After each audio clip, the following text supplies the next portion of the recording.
Bueno, hermanos, que Dios les bendiga a cada uno. Me alegro de verles y decirles que con Ariel siempre nos sorprendemos. El Señor, no hay domingo que no nos sorprenda con detalles. Porque yo cuando preparaba este mensaje, lo que me inundaba en el corazón es decir, Señor, normalmente cuando uno, este tipo de prédicas, cuando es el fin de año, normalmente uno suele, ¿verdad?, impulsar o te empuja a decir, bueno, vamos a hacer un examen del año que hemos vivido, ¿verdad? Y vamos a ver las metas que tenemos por delante. Y eso es genuino, amén. Pero me empujaba en el corazón decir, no, hay que darle gracias al Señor. Hasta aquí, hermanos, no hay metas que se pueda cumplir en los caminos del Señor a menos que haya gratitud en nuestro corazón. Y hoy, como se dijo también, Ebenezer, hasta aquí, este año, hasta aquí el Señor nos ayudó. Y nos ayudó a pesar de, no por razón de. Es a pesar de que Dios nos ayuda. Así que yo quiero compartir con vosotros un tema, hermano, que es, para mí, es tremendo, tremendo, porque vamos a hablar acerca del jubileo. Yo lo he titulado El año agradable del Señor. Y yo sé que a algunos ya se les está yendo a la mente el texto, ¿verdad? De Lucas, capítulo 4. Vamos a leer el texto y luego vamos a analizar varias cosas que al final de la predicación nos debe de llevar a decir, Señor, me humillo y reconozco tu grandeza y te doy muchísimas gracias por todo lo que has hecho por mi vida, ¿no? Así que rápidamente vamos a ir a Lucas capítulo 4 y vamos a leer del versículo 16 al versículo 21. Amén. Dice así la palabra del Señor. Vino a Nazaret, o sea, Jesús, donde se había criado, y en el día de reposo entró en la sinagoga conforme a la costumbre y se levantó a leer. Y se le dio el libro del profeta Isaías, y habiendo abierto el libro, halló el lugar donde estaba escrito: El Espíritu del Señor está sobre mí, por cuanto me ha ungido para dar buenas nuevas a los pobres. Me ha enviado a sanar a los quebrantados de corazón, a pregonar libertad a los cautivos y vista a los ciegos, a poner en libertad a los oprimidos, a predicar el año agradable del Señor. Y enrollando el libro, lo dio al ministro y se sentó. Y los ojos de todos en la sinagoga estaban fijos en él. Y comenzó a decirle: Hoy se ha cumplido esta escritura delante de vosotros. Amén. Miren, el análisis de este texto lo vamos a mirar un poquito al final. Porque lo que vamos a empezar analizando justamente es el último versículo de las palabras de Jesús de esta profecía que él leyó de Isaías 61. La lee, el versículo 19. Porque dice, al predicar el año agradable del Señor. ¿Por qué he querido comenzar con el último versículo? Porque estas palabras de Jesús que dijo en la sinagoga, resulta que podríamos hablar de que hay un paréntesis aquí. Miren, esta predicación, hermano, de esto yo he sacado 3 predicaciones distintas. Porque se pueden enfatizar con énfasis, valga la redundancia, 3 aspectos muy fuertes, marcados en este texto, ¿vale? Yo he decidido una de ellas, nada más. Luego ya más adelante, otro tiempo, ya hablaremos de las otras 2. Pero de lo que vamos a hablar aquí es, el primer paréntesis lo encontramos en el versículo 18, que dice que el Espíritu del Señor está sobre mí, por cuanto me ha ungido, ¿para qué? Para dar buenas nuevas ¿a quién? Al mundo, a los pobres. Miren, no voy a entrar a analizar porque este es un tema de la predicación, hablar de lo que es la pobreza espiritual, la miseria y todo lo que la Biblia constante y sonantemente habla y ha hablado desde Génesis al Apocalipsis. Amén. Pero vamos a comenzar con el versículo 19, que cuando Jesús dijo a predicar el año agradable del Señor, se estaba refiriendo al año del jubileo. Y esto no se refiere al jubileo católico, que no tiene nada que ver con el jubileo judío. El jubileo judío es un año, miren, la palabra jubileo viene de Jubal. ¿Quién fue Jubal? Si tú te vas a Génesis capítulo 4, te vas a encontrar que Jubal fue uno de los descendientes más famosos de Caín y de Enoc. Y Jubal fue padre fue músico, fue el primer músico que encontramos en la Biblia. Y fue creador de instrumentos de cuerdas y de viento. De ahí se cree que él creó, o inventó, o descubrió, mejor dicho, lo que es el sofar. El sofar es un cuerno de carnero que se utilizaba y se sigue utilizando en el pueblo judío muchísimo. Esto lo vamos a ver porque tiene mucha importancia para nuestra vida espiritual, hermano. Y este cuerno daba sonidos, normalmente básicamente eran 3 tipos de sonido, y ese sonido que daba el cuerno se le llama jubal o yobel, ¿vale? En hebreo la fonética, amén, yobel o jubal. De ahí viene júbilo, el jubileo, ¿vale? La cuestión que este cuerno, esta fiesta del jubileo era una fiesta impresionante para el pueblo de Israel. Si bien es cierto que nosotros estamos acostumbrados a celebrar fiestas y nada más, y no sabemos ni lo que estamos celebrando. Si tú le preguntas a la gente, ¿qué están celebrando? En las Navidades me refiero al 25. Te van a decir, no sé, a mí me dijeron que pusiera un arbolito, le pusiera luces, hiciera esto, lo otro. ¿Cuántas veces celebramos fiestas de que es el cumpleaños de un hermano, por ejemplo, de alguien, o de alguien, y estamos más para pasarlo bien nosotros que agasajar al que cumple años, ¿verdad? O sea, nosotros somos así, hermano. Pero en las fiestas judías tenían una relevancia tremenda. Y este jubileo es una fiesta que se hacía cada 7 años, ¿vale? Y se hacía en el año sabático. Y además eran 7 ciclos de 7 años. O sea, como Pentecostés, 7 por 7, 49. Al día 50 se festejaba este año. Y era todo un año de júbilo. Todo un año de júbilo. Escuchen esto. ¿Por qué?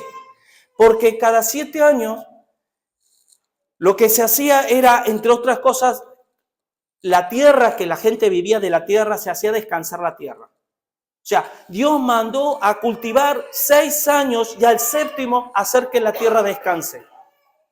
Y en ese tiempo que descansaba la tierra, además de ello, lo que se hacía, se liberaba a los esclavos que había en ese momento. Y aquí hay que hacer una connotación. ¿Por qué? Porque en el pueblo de Israel, los siervos, que se habla como por ejemplo en Colosenses 3:21, cuando dice siervo, ¿no? Servid a vuestros ¿qué? Amos, no está hablando de esclavo latiguero, del esclavo que estamos hablando del rescate que se hacía en el día del jubileo, en el año del jubileo, que lo que se hacía era, cuando en ese tiempo resulta que una familia, imagínense, les pongo un ejemplo, una familia se quedaba sin el marido, moría, y se quedaba la mujer. ¿Se acuerdan la historia de Ruth? Yo creo que sí, la mayoría. Boaz rescató a Ruth. ¿Cómo? Tenía que trabajar sus campos, ¿verdad? Los campos de Boaz. Ese es uno de los tantos ejemplos que encontramos en la Biblia. El rescate. ¿Qué hacía? Se rescataba y esa persona pasaba, esa mujer con sus hijos, por ejemplo, no tenía tierra y solo tenía una propiedad. ¿Qué hacía el que rescataba? Compraba y esa persona pasaba a ser, en el término, esclavo, pero era un siervo, no era otra cosa que un obrero, que estaba a expensas, vivía, que le mantenía el amo, ¿vale? Entonces se le rescataba. Y cuando llegaba el año de jubileo, ¿qué es lo que hacía? Ese siervo que había sido rescatado, si no moría de hambre, ella y sus hijos, se le daba la oportunidad de que si quería ser libre, que se fuera, y se le devolvía su propiedad. Y eso cada 50 años se hacía una redistribución, no de la riqueza como algunos dicen, no. Lo que se hacía es que como en los 50 años había habido rescates, había habido restituciones de familias que podían hacerlo, entonces cuando llegaba el término 50, ¿qué es lo que se devolvían? Tierras, se devolvían. Miren, eso, para que, esto lo digo como introducción. Ese aspecto se ve hoy en las economías cuando se privatizan empresas del Estado que están en quiebra. Como el Estado no es una empresa y no tiene competencia, todo lo que toca ¿Qué quiere decir? Entonces, como hay países que tienen empresas que ya están en la ruina, están a punto de desaparecer del mapa, entonces vienen unas empresas privadas con poder adquisitivo, rescatan esas empresas por 10 años, 15 años, 20 años, y luego ¿qué hacen? Se benefician, pero luego la devuelven hecho un pincel. Entonces el país no se va en quiebra, recupera lo que pudo haber sido una pérdida, en lugar de haber sido un país esclavizado, gracias a la privatización de según qué empresas hechas, bien hechas, evidentemente, el país a la larga no termina siendo esclavizado y se recupera. ¿De dónde viene esa idea? De la Biblia, del pueblo judío. Ahora bien, resulta que, miren, os voy a dar un detalle porque vamos a hablar de el Yobel, el sonido, la voz del shofar, voz poderosa, potente, de autoridad de Dios a nuestras vidas, que está, como dice Hebreos 8:5, por ejemplo, que las cosas antiguas del Antiguo Testamento eran sombras y figuras de lo verdadero. Por lo tanto, el sonido del Yobel es la voz poderosa de Dios. ¿Vale? Entonces vamos a hablar 7 aspectos o áreas de esa voz del Yobel, que para los judíos era la voz de Dios. Y vamos a ver, miren, y antes de eso les voy a dar 2 ejemplos, porque la Biblia es impresionante, hermano, cómo hay pasajes que las leemos y no entendemos. Yo aconsejo, hermanos, los que quieran que de William, el autor de un libro de William, a ver si me sale el apellido, Heinrichsen, el alemán y el inglés, hermano, todavía lo estoy aprendiendo. Pero es el uso y costumbres de los judíos. También de Flavio Josefo, un buen autor de las costumbres de los judíos, porque te va a dar luz a la hora de leer la Biblia. Y pasajes como este que voy a leer ahora. Miren, ¿cuántas veces no lo hemos oído? Hechos 3, del 1 al 6. Pedro y Juan subían junto al templo a la hora novena, la de la oración. Y era traído un hombre cojo de nacimiento, a quien ponían cada día en la puerta del templo que se llama La Hermosa, para que pidiese limosna de los que entraban en el templo. Miren, ahí no lo pone, no es como hoy, que tú vas a un mercador o vas a las iglesias, normalmente iglesias católicas, y ves a un mendigo, el mendigo necesita, se pone ahí, pide sin más, ¿vale? Este mendigo había sido puesto. Y había sido puesto no para decir, venga, mendiga, mendiga, para ver qué es lo que te dan, no. Porque en la mentalidad judía estaba el jubilar.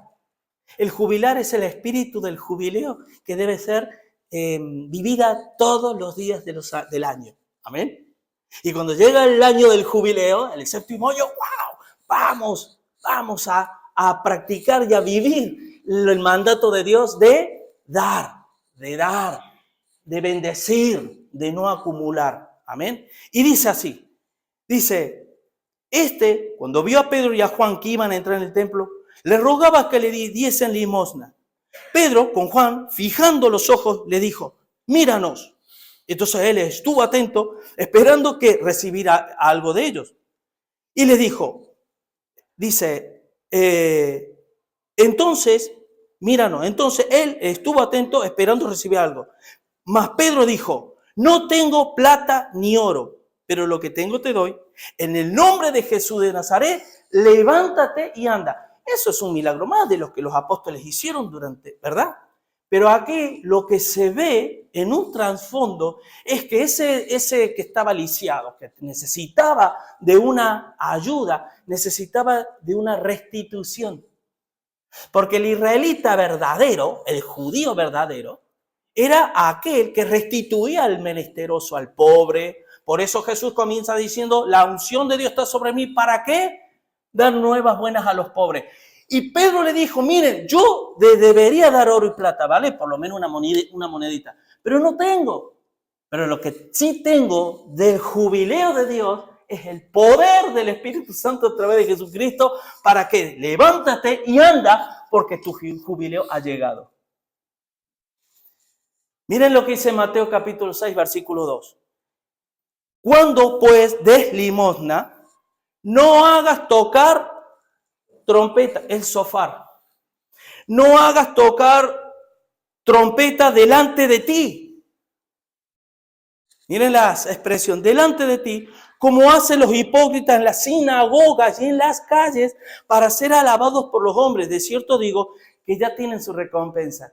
¿Qué quiere decir? Cuando tú des limosna a un pobre, nos diga, he cumplido. Fíjense, señores, miren, como hacen muchas veces a unos gobernantes, sobre todo en América Latina, que pongo un ejemplo, en un pueblo que han tenido 400.000 años caminos de tierra, ahora van, la pavimentan así nomás y se sacan las fotos.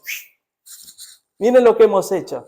Y es como diciendo, no te des el lote, porque de la que te has robado y de que este pueblo lo que podría llegar a ser si no fuera que robaran tanto, por eso dice que los fariseos ponían cargas pesadas que ni ellos mismos podían llevar. Entonces no hagas tocar el shofar del jubileo, ¿vale? Porque lo que tú estás dando no es más que migajas. Ahora bien, las 7 voces, sonidos o yobel de la trompeta o el shofar de Dios. Amén. ¿Vale?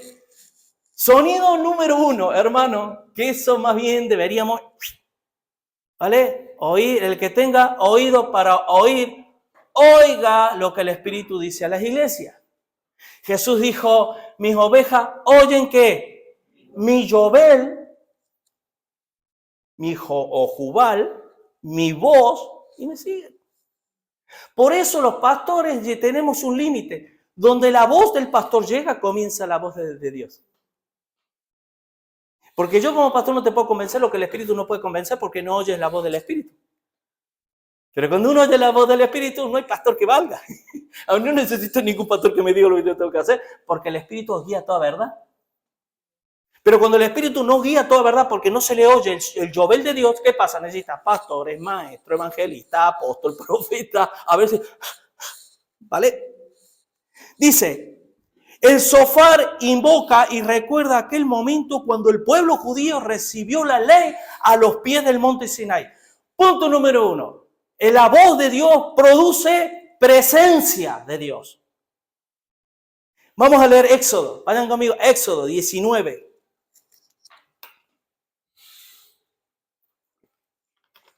Versículo 16. A partir del 16. Dice así. Aconteció que el tercer día, cuando vino la mañana, vinieron truenos, escucha esto, vinieron truenos y relámpagos, y espesa nube sobre el monte, y sonido de bocina muy fuerte, sonido del shofar muy fuerte. Y se estremeció todo el pueblo que estaba en el campamento. Y Moisés sacó del campamento al pueblo para recibir a Dios. Y se detuvieron al pie del monte. Todo el monte Sinaí humeaba, porque el Señor había descendido sobre él en fuego, y el humo subía como el humo de un horno. Más adelante vamos a estudiar un tema que muy pocas iglesias, por no decir casi ninguna iglesia quiere tocar, que es el infierno, ¿vale? Y aquí les doy una pista. Descendió el Señor como un horno, ¿vale? Horno de fuego. ¿Amén? Simplemente les adelanto una pincelada de lo que vamos a ver más adelante. Pero sigue diciendo. Y el humo subía como el humo de un horno. Y todo el monte se estremecía en gran manera. El sonido de la bocina iba aumentando en extremo. Moisés hablaba y Dios le respondía con voz tronante. Es el jubel. Es el yubal de Dios. Y descendió, dice, y descendió Jehová sobre el monte Sinaí, sobre la cumbre del monte, y llamó el Señor a Moisés a la cumbre del monte, y Moisés subió. Y el Señor le dijo a Moisés, desciende. Dice, ordena al pueblo que no traspasen los límites para ver al Señor, porque caerá multitud de ellos. Una de las cosas, hermanos, por qué necesitamos oír la voz de Dios, es porque la voz de Dios infunde temor de Dios, infunde presencia de Dios. Y tú o yo, como más intelectualmente, podemos saber las cosas. Pero vamos a seguir fallando y vamos a seguir dando vueltas y vueltas y vueltas hasta que por primera vez en la vida yo empiece a oír la voz de Dios de verdad. Porque la voz de Dios es la misma presencia en mi vida. Amén. Así que el shofar invoca y recuerda que el momento cuando el pueblo de judíos recibió la ley de Dios. 2, escuchar su sonido es renovar los votos asumidos con Dios. Por eso hay gente que no pueden obedecer a Dios porque no oyen la voz de Dios. Escuchan la palabra, pero no oyen la voz. Hebreos 3:15.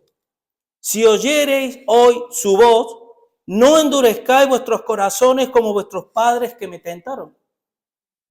O sea, fíjense el autor de Hebreos lo que está diciendo. Pueblo, si oye tú, según tú dices que oyes la voz de Dios, ¿vale? Escucha bien la voz de Dios. Escucha bien, pero no endurezcas tu corazón. Como vuestros padres que oyeron la voz de Dios, pero endurecieron su corazón. Y yo me pregunto, hermano, al oír la voz de Dios, ¿se puede endurecer uno el corazón? Aquí dice, si oyeres hoy su voz, no endurezcáis. La manera gramatical de cómo está escrito no da la posibilidad de que se pueda endurecer. Lo que está diciendo es de manera irónica, es que vas a endurecer tu corazón si no oyes la voz de Dios. Resumidas cuentas. Es que tu corazón va a estar endurecido. ¿Endurecido en qué? Endurecido en servir, endurecido en dar, endurecido en congregarte, endurecido en entender las cosas de Dios. ¿Se acuerdan la parábola del sembrador? El que cayó en buena tierra, oyó, entendió y llevó fruto. Es oír, y el que oye la voz de Dios entiende, porque el que no oye la voz de Dios no entiende. Y si entiende, vamos a llevar fruto, a 160 o a 30 por 1, da igual, pero fruto vamos a llevar seguro. Número 3, el sonido del shofar representa aquellos llamados de atención hechos por los profetas para mejorar nuestra conducta, accionar y pensamiento. Es además la voz de Dios por medio de sus siervos. Porque saben una cosa, hermano, de la misma manera que ese cuerno representaba la voz de Dios, el profeta, maestro o pastor representa la voz de Dios. O debería de representar la voz de Dios. A no ser que sea falso. Pero miren lo que dice Amós. Vayan conmigo a Amós. Capítulo 3, versículos del 6 al 8. Escuchen estas palabras. Se tocará la trompeta en la ciudad, el shofar, y no se alborotará el pueblo. ¿Habrá algún mal en la ciudad del cual el Señor no haya hecho? Porque no hará nada Jehová el Señor sin que revele su secreto a sus siervos los profetas. Si el león ruge, ¿quién no temerá? Si habla Jehová el Señor, ¿quién no profetizará? ¿Se dan cuenta de la importancia que tiene de no ver quién lo dice, sino qué es lo que dice? Y que cada palabra que sale de la boca de un vocero de Dios, llámese maestro, pastor, lo que tú quieras, cada letra, cada palabra que sale de la boca de alguien que está en intimidad con Dios y que indaga y busca en el corazón de Dios, más vale deberíamos apuntar a tomar nota y procurar vivirlo. Porque es cuestión de tiempo que recogeremos lo que sembramos. De ahí, cuando en Jeremías 15, miren, Jeremías es un claro ejemplo. Cuando Dios llama a Jeremías al ministerio, ¿qué le dice Jeremías? No, yo no porque soy inmaduro. Yo soy maduro, ¿qué voy a decirle a esta gente? Si yo necesito, cada vez que nos vemos, ¿no te pasa a ti? Que si te ves en el espejo decís, oh, el pastor me está pidiendo tal o cual cosa, ¿qué voy a dar yo si llevo 4 días o tengo tal problema o tengo tal cual? Y el Señor te dice, ¿estás mirando mal? Porque Dios le dijo a Jeremías, vas a decir todo lo que yo tenga que decir, lo vas a decir, o sea que no me hagas perder el tiempo porque tú lo vas a decir y punto. ¿Y se acuerdan Jeremías 15, 19? Por tanto, así dijo el Señor, si te convirtieres, yo te restauraré, delante de mí estará. Y si entresacases lo precioso de lo vil, serás como ¿qué? Como mi boca. Un siervo de Dios que tiene temor de Dios, que tiene presencia de Dios porque busca y demás, hermano, es la boca de Dios. Y todo esto que estamos hablando, hermano, no es para decir, bueno, hermano, como iglesia, ahora qué metas vamos a tener. No, es para decir, Señor, gracias. Cuando a mí me piden, ¿tienes algo para agradecerle a Dios? Me pegaría aquí más tiempo que la predicación para agradecerle. Entonces yo tengo que clasificar, Señor, para hacerla corta, que es lo que más, ¿no? Pero yo digo, este año, por decirlo, este año, hermano, yo veo mi vida y si mi vida está aquí donde está, no es por los talentos, no es por lo uno que ha sabido. Yo sé, soy consciente, hermano, de quién es mi Redentor. Yo sé quién es el que me sostiene, el que me da a pesar de. Y uno dice, ¿qué meta voy a tener? Si las metas son tuyas, Señor, más bien ayúdame a cumplirlas, a vivir en obediencia. 4. Al ser escuchado, el shofar hace recordar al temido día del juicio final. Oh, miren la cantidad de veces que el Apocalipsis habla de las trompetas de Dios. ¿Sabían que la trompeta moderna fue inventada en 1915? Y el shofar, que es la raíz, la base de todo instrumento de viento, fue inventada, se cree, más de 3.000 años atrás. Y por poner un ejemplo, Apocalipsis 4.1.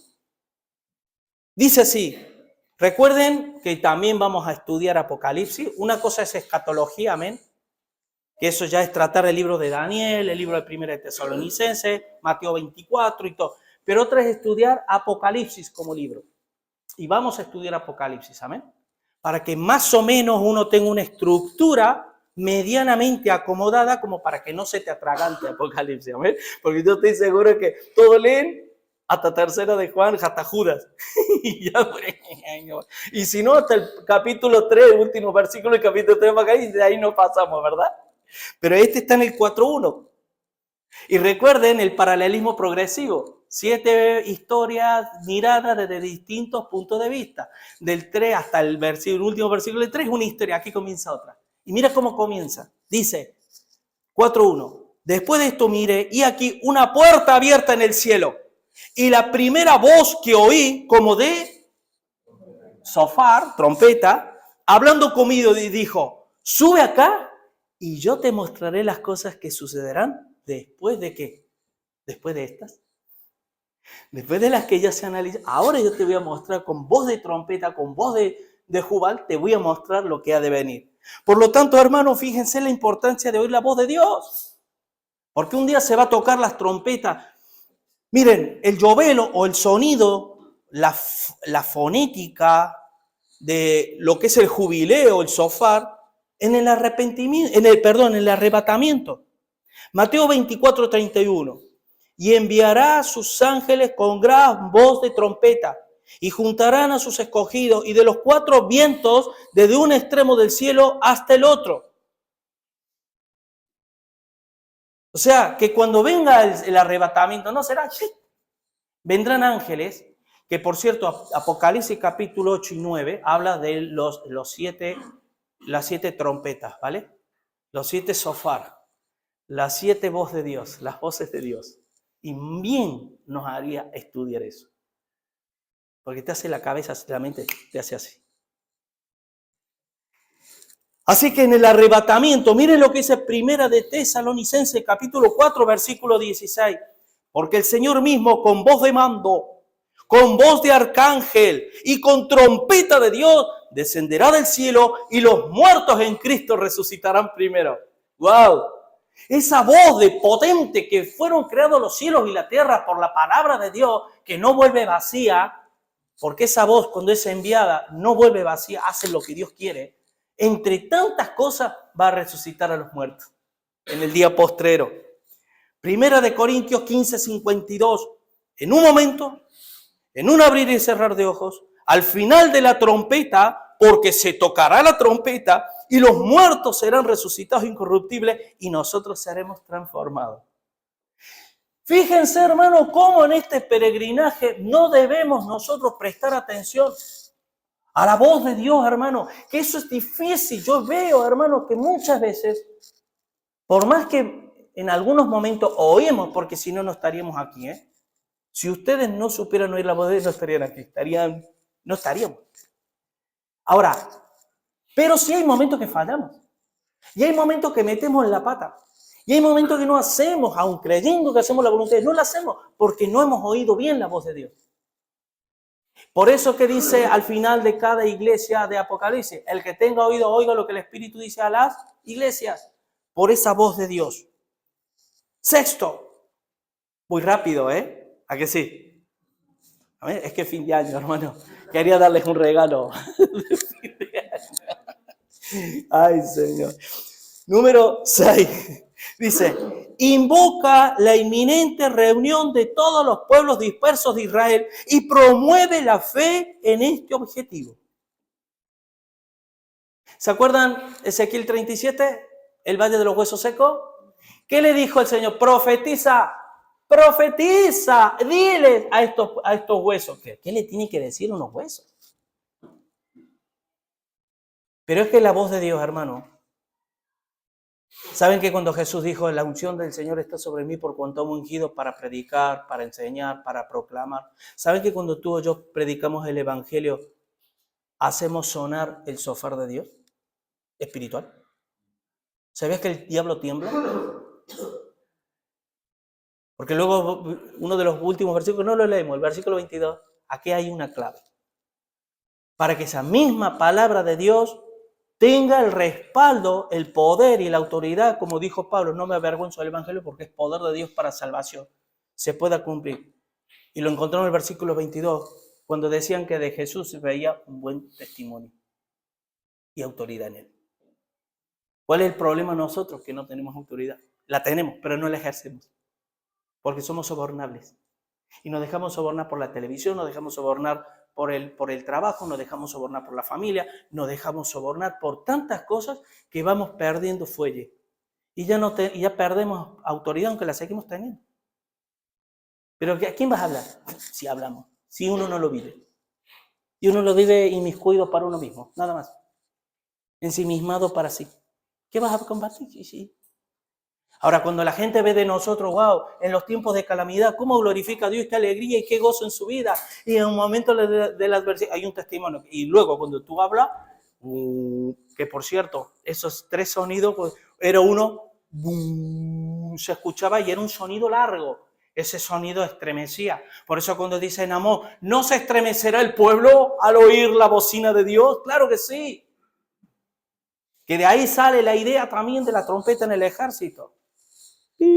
Para alistarse para la batalla. Porque había 3 sonidos, uno largo, uno que iban cortando, El primero era porque Dios estaba convocando a su pueblo a la reflexión. Y ahí venía palabra de Dios. ¿Vale? Luego ese corte, era para que el pueblo se alistara para la batalla. Y luego había ese era para el día del jubileo. Que ya la gente decía, wow, qué bien, ya llegó la fiesta. Ya dejaré de ser pobre físicamente. Esto lo vamos a hablar otro momento, ¿vale, hermano? Porque la pobreza, cuando Jesús se refería mucho a la pobreza física, es porque comienza con una pobreza mental o espiritual. Cuando somos pobres de aquí, no hay forma. Y ojo, no estoy hablando de no llegar a fin de mes. Estoy hablando de la miseria. ¿Amén? De ver su madre cómo se muere su hijo, pero no tiene que darle de comer.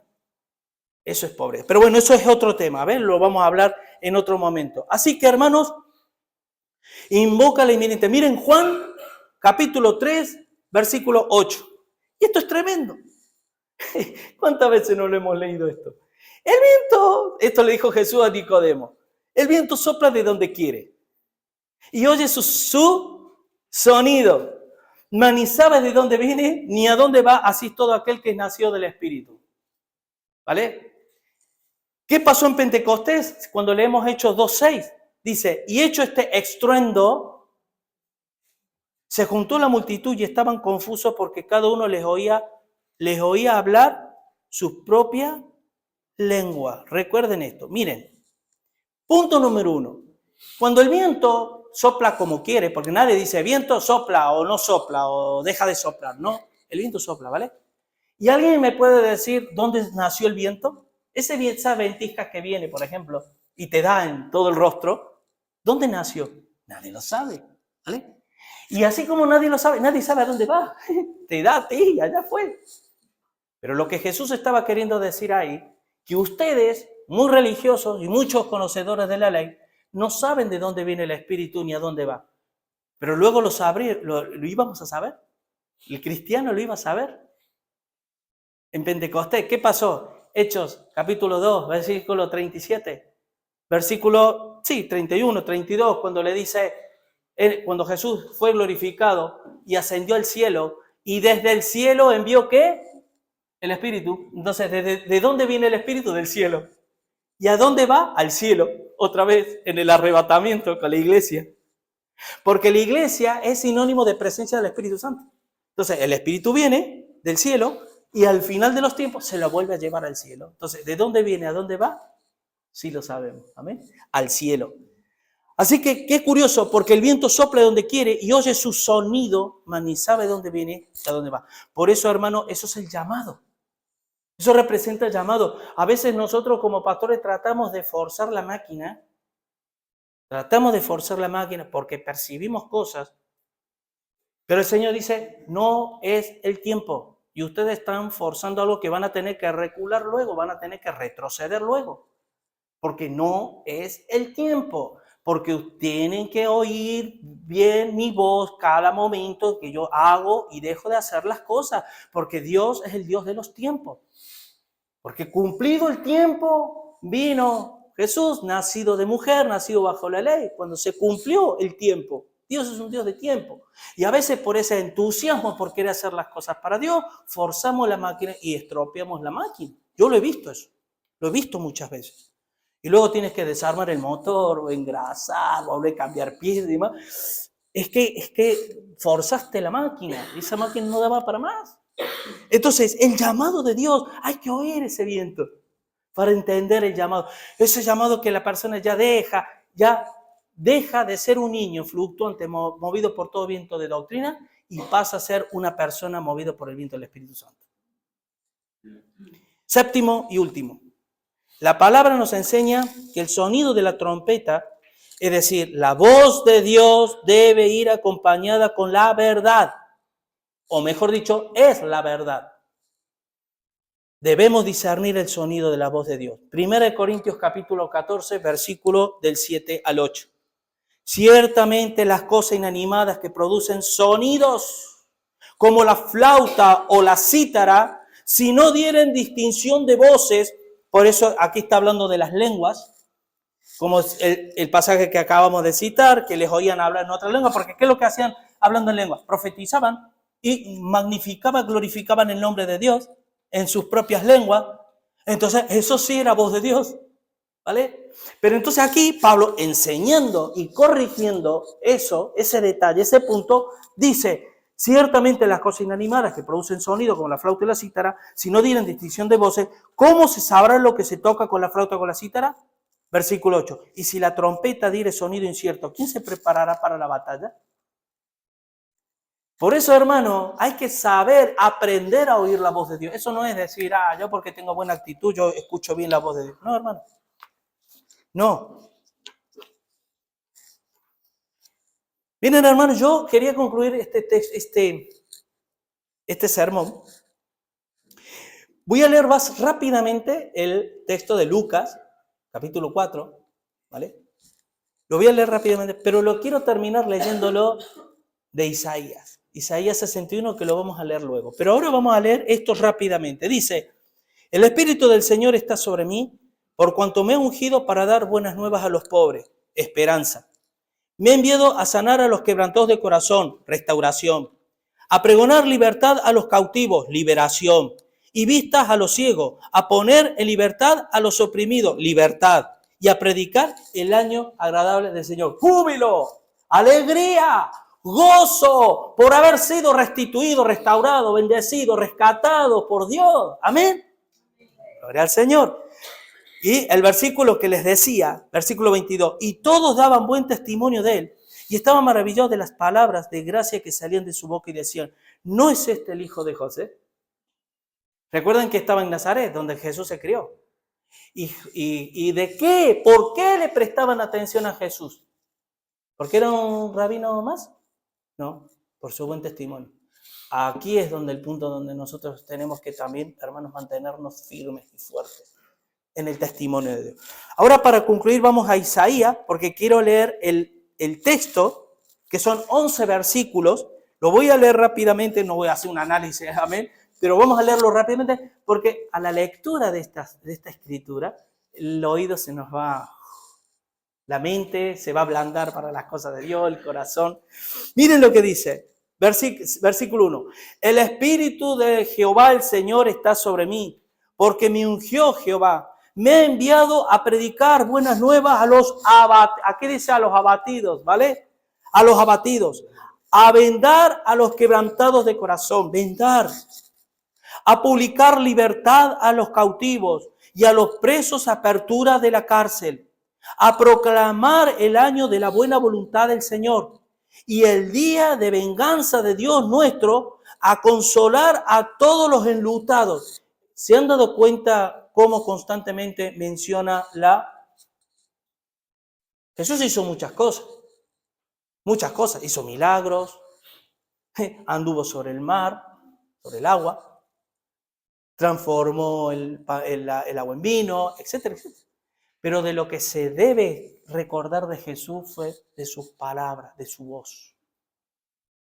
¿Y se acuerdan cuando hablábamos acerca del amilianismo, la rama de la escatología, que hablábamos, hermanos, de que los poderes del siglo venidero, una de las áreas de los poderes del siglo venidero, ¿cuál es? La proclamación del Evangelio. Es el poder del siglo venidero, porque tiene poder en sí mismo. Miren lo que sigue diciendo. A ordenar que los afligidos de Sión se les dé gloria en lugar de ceniza, óleo de gozo en lugar de luto, manto de alegría en lugar del espíritu angustiado, y serán llamados árboles de justicia. ¿Se acuerda? Serán plantados junto a aguas de reposo. ¿Verdad? Salmo 1 dice, plantío del Señor para gloria suya. Reedificarán las ruinas antiguas. ¿Dios te ha robado algo, hermano, que no lo has vuelto a recuperar más? Yo te puedo decir que sí. En mí, pero también te puedo asegurar que en ti también. Si aún conocerte bien, Dios te ha robado cosas. Reedificarán las ruinas antiguas y se levantarán los asolamientos primero y restaurarán las ciudades arruinadas, los escombros de muchas generaciones. Y extranjeros apacentarán vuestras ovejas. Aquí está hablando de los gentiles, del cumplimiento de Dios que le hizo a Abraham. En ti serán benditas todas las familias de la tierra, la iglesia, ¿vale? Y extranjeros apacentarán vuestras ovejas, y los extraños serán vuestros labradores y vuestros viñadores, y vosotros seréis llamados sacerdotes del Señor, ministros de nuestro Dios seréis llamados. Comeréis las riquezas de las naciones. Esto espiritualmente, hermano, ahora fíjense si los judíos no se alimentan de la riqueza de las naciones. Que son malignos porque son capitalistas. Bueno, algunos posiblemente, pero no todos, ¿eh? Y con el 0,2% de la población del mundo se alimenta de la riqueza de muchas naciones porque son más listos que nosotros. Así de claro. Porque tienen a Dios a su favor. Y con su gloria seréis sublimes. En lugar de vuestra doble confusión y de vuestra deshonra, os alabarán en sus heredades. Por lo cual en sus tierras poseerán doble honra y tendrán perpetuo gozo, jubileo. Porque yo, Jehová, soy amante del derecho. Oh, me lo vas a decir. Amante del derecho, aborrecedor del latrocinio para holocausto. Por tanto, afirmaré en verdad su obra y haré con ellos pacto perpetuo. Y la descendencia de ellos será conocida entre las naciones y sus renuevos en medio de los pueblos. Todos los que los vieren reconocerán que son linaje bendito de Jehová. Amén. En gran manera me gozaré en Jehová. Mi alma se alegrará en mi Dios, porque me vistió con vestidura de salvación, me rodeó de manto de justicia, como a novio me atavió y como a novia adornada con sus joyas. Porque como la tierra produce sus renuevos y como el huerto hace brotar su semilla, así Jehová el Señor hará brotar la justicia y alabanza delante de todas las naciones. ¿Saben, hermanos, que cuando Jesús habló de predicar el año agradable del Señor, ¿sabe de qué estaba pensando? Habla del jubileo, evidentemente, pero ¿sabe lo que es el jubileo? Es equidad, es justicia de lo alto, cosa que no existe hoy en ninguna nación sobre la tierra. Una justicia de Dios implantada, por eso habla de plantío, habla en nuestras vidas. Así que, hermanos, hay una canción, y no les voy a pedir los de la alabanza porque los voy a poner en compromiso, pero hay una canción que me encanta, que dice, todo se lo debo a Él. Y ustedes la conocen, ¿verdad? Mi familia, mi casa, el trabajo, la salud, todo se lo debo a Él. ¿Y saben por qué? Porque en Cristo vivimos un jubileo constante, continuo, hasta que Él vuelva por segunda vez. Me reía cuando decía, no, ahora vamos a dar gratitud al Señor, acción de gracias. Y de, bueno, ya me estoy introduciendo lo que es la palabra. Porque en este año, hermano, agradece de corazón, agradece de corazón. Si tú realmente eres hijo de Dios, vas a agradecer a Dios de todo corazón por toda tu vida. ¿Saben por qué? Porque el jubileo era cuando se aplicaba la justicia de lo alto después de 50 años de calamidad. Y esa gente que sufría, que tuvieron que vivir, vender a sus hijos y su propia vida a personas que sí, con buena intención, pero ya no tenían su propia libertad, su propio hogar y demás. Cuando llegaba el año del jubileo, tenían la oportunidad de ser restituidos una vez más y decir, gracias Señor, porque ahora puedo tener libertad. Por eso una de las cosas muy importantes, hermanos, ¿se acuerdan cuando Jesús dijo en Juan capítulo 8, versículos 31 y 32? Si vosotros permanecéis en mi palabra, seréis verdaderamente mis discípulos. Conoceréis la verdad y la verdad os hará libre de la pobreza espiritual. Por eso bienaventurados los pobres en espíritu, porque los pobres en espíritu son los que consideran y reconocen la miseria mental que tienen y ahí acuden a Dios. Y Dios que te da libertad para que dejes de ser esclavo mentalmente, porque el que es esclavo mentalmente lo va a ser con la gente, en un país, en una iglesia. Por eso las iglesias también están como están. Amén, hermanos. Así que, hermanos, qué importante, hermanos, que oigamos bien la voz de Dios y en especial agradecer al Dios por el jubileo que estamos viviendo. Amén. Gloria al Señor. Vamos a terminar orando. Y si quieren que les diga una cosa, yo iba a terminar esta predicación como cuando empezamos el culto. Hermano, qué bueno sería tener un tiempo de acción de gracias. Me habéis ganado de mano. Aunque Ariel, verdad que hay algunos hermanos que quedan por agradecer porque levantaron la mano libremente y dijeron que así que vamos a dar esa oportunidad. ¿Ven? Vamos a orar. Señor, Padre Santo, cuántas gracias te tenemos que dar, Señor. Cuántas gracias te tenemos que dar, Dios, porque no merecíamos otra cosa que la esclavitud. Tu palabra dice, Señor, que el acta de los decretos que había contra nosotros fue clavada en la cruz, Señor, y fue despojado todo principado, toda potestad, fue despojado para que ya no se enseñoreasen más de nosotros, porque ahora tenemos la luz del Evangelio, Señor. Y a veces lo tomamos como algo normal y cotidiano, Señor. Perdónanos por nuestros pecados, Dios mío. Y que este año que viene, Señor, que tú te puedas gozar juntamente con nosotros, Señor, en ver cómo tu pueblo, al oír bien tu voz, Señor, obedecen a tu llamado, al llamado de servirte a ti y de tenerte como lo primero en nuestra vida, Señor. Y aprender de los errores del pasado, aprender de los errores del pueblo judío, del pueblo de Israel, que no hacían más que rebelarse contra ti porque eran pobres mentalmente, Señor. Y aún así, Señor, tú con tu poder has hecho que ese pueblo sea perpetuo, Señor. Por eso te damos gracias. Te bendecimos en esta mañana, Señor. Y te rogamos, Señor, que tú hagas cumplir tu propósito en nosotros, Señor. Y que cada familia representada en esta iglesia sea una familia consagrada a ti, entregada a ti, Señor. Gracias por todo en el nombre de Jesús. Amén y amén. El Señor les bendiga, hermanos.